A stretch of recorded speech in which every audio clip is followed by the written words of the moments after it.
I said there is so much effort and struggle to design and shape human mind when we are out of womb. Is there any way you know, sir, to design human mind when we are inside womb? That's my question. At home? Is that what you asked? Inside womb. Whoa.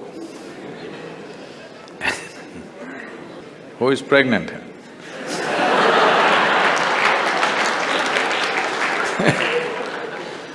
If you do not know this, maybe in northern part of the country it's largely almost gone totally. In south it's still little alive in the villages, but there also it's wiped out quite a bit. If you do not know this, from preconception to conception to various stages of pregnancy and delivery, and as long as the mother is feeding the child, there's an entire established process in this country as to how a woman should eat, what she should do, what kind of people she should interact with, what kind of form she should look at, what kind of form she should not look at, what kind of sound she should hear, what kind of sound she should not hear. All this was very much there. But we must also understand life has changed. Today women are going to work, they have to get into that horrible bus where they're pushed around, it doesn't matter she's pregnant. And all kinds of things, all kinds of fumes, all kinds of sounds, all kinds of noises, all kinds of abuse, every kind of thing happening to her. In some way, we're doing that to the child also. There is no job in the country or in the world where you can take off for 1.5 years and get back to the job to fulfill this. For various reasons, we are not taking the business of manufacturing the next generation of people with sufficient care. We are not paying enough attention to it, for which we will pay a price. Over a period of time, we will pay an immense price for that. But we are definitely not taking enough care about it in the entire world, not just in this country. Because we've got all kinds of social situations which does not allow that space for a woman to dedicate that kind of time and attention. See, being pregnant is not just about reproduction. We're literally manufacturing the next generation of people, isn't it?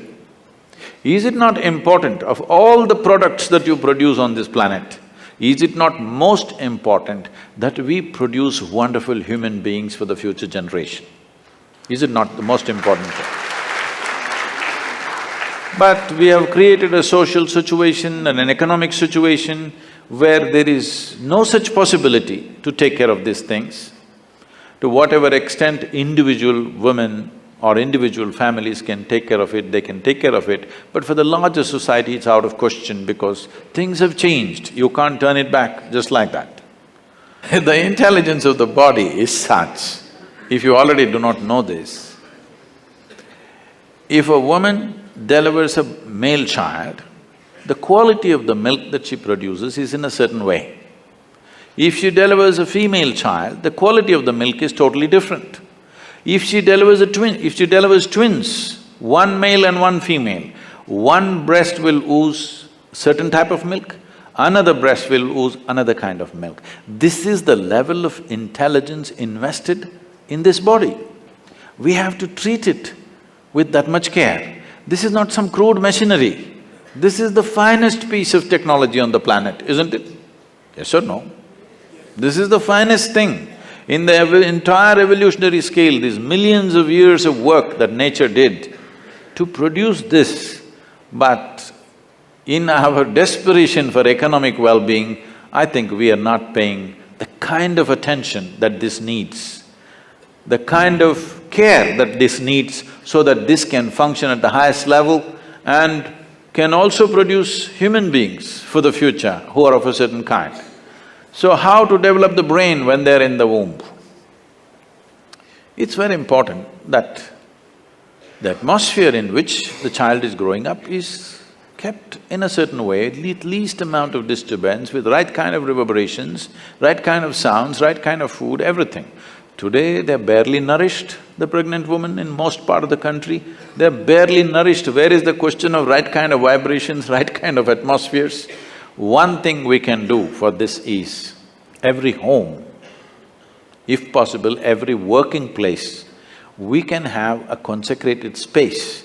Today, slowly they're coming up with instruments which can measure the reverberations of certain objects. We can create consecrated spaces, or we can create consecrated objects, which at least at that time she can carry upon her body, so that kind of, to some extent, it's not the best solution, to some extent it neutralizes the outside impact to whatever extent possible. Or if she lives in a home, the place where she sleeps and other things are taken care of, some amount of respite can be there for that new life which is blossoming within the womb.